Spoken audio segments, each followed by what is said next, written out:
welcome to my daily report market analysis videos with me, Richard Perry, market analyst at Hantec, on Thursday 19th of September. There is a fairly neutral outlook that we've seen developing this morning. It's interesting that we saw the Federal Reserve meeting yesterday. The dollar actually spiked on the wake of the rate cut. Zoom in here, you can see that there was a spike higher, but then the dollar has unwound that move, and you can see that has just come with treasury yields which were higher overnight and then have fallen into today's session on both the 10-year and the 2-year. And it just seems as though that rate cut, which came amidst a fairly significant splits through the FOMC committee with regards to how many of the committee saw no more rate moves this year, how many of the committee saw rate cuts. There were dissenting voices on both sides of the argument to the decision, and also it was interesting that the Fed basically on the dot plots were suggesting that perhaps there may not even be any more rate cuts on the horizon. So it was a very interesting Fed rate cut that we saw. No real conviction in the move, and there was a slight amount of dollar strengthening on the back of the fact that the market perhaps saw the rate cutting cycle just limited a bit, but it seems as though this morning again the dollar's back lower and yields are back lower again. So it's a bit of an uncertainty that we've seen in response to that Fed meeting. So dollar strength initially, but just unwound slightly. You can see that euro back higher again by 30 pips. You can see gold is sort of rebounding a little bit as well.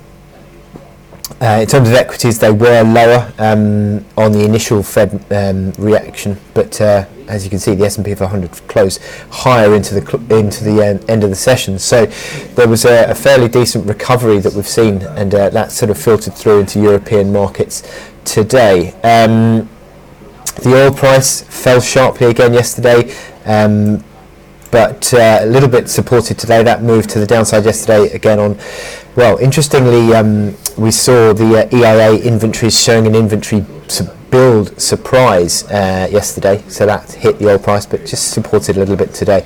But that drift back and the retracement of Monday's spike higher continues.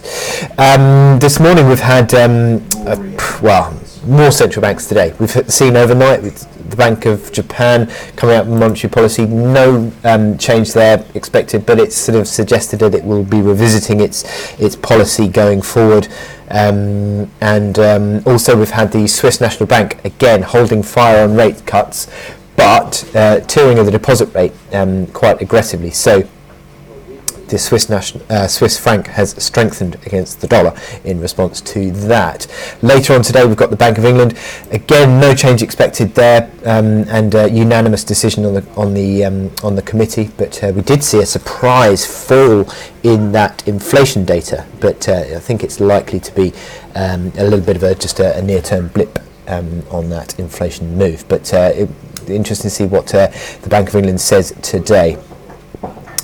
So lots going on. Now in terms of other data points, well, we're looking out for the UK retail sales this morning. That comes out in a little bit, and it's expected to just dip slightly year on year, being flat on the month for ex-fuel, so 2.6% down from 2.9% year on year.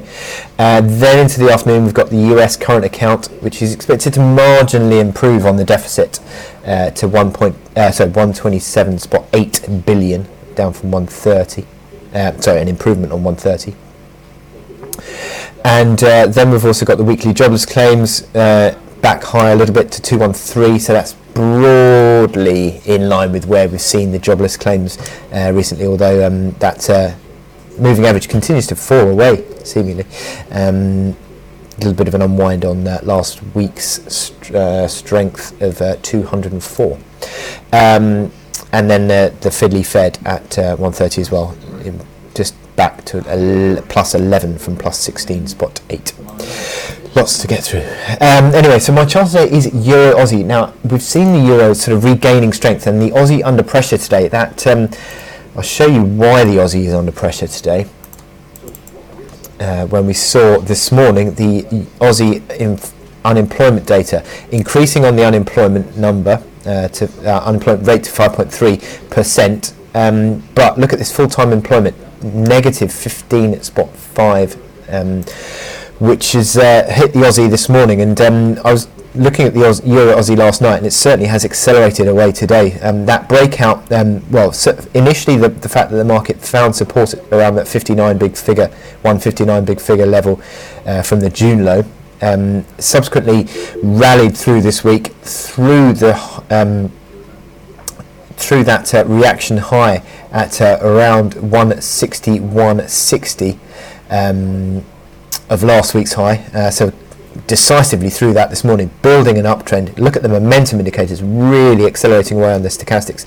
MACD lines are on the brink of a bull cross, the RSI back above 50, so 163 is the next resistance area on this Euro Aussie. You could argue this is a base pattern, and that implies around 163 as well, so a breakout through that would really put the market into strong recovery territory once again.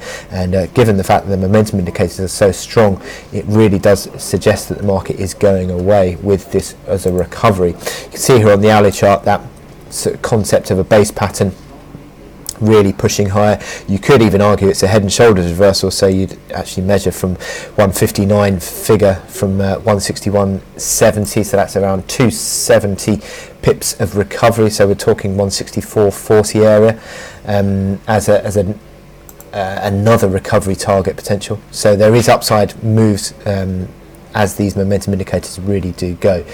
So lots to get through today, but with that in mind, I wish you good luck in your trading today. Click here to subscribe to our analysis videos on YouTube, but also go to our website where you can join up for our webinars.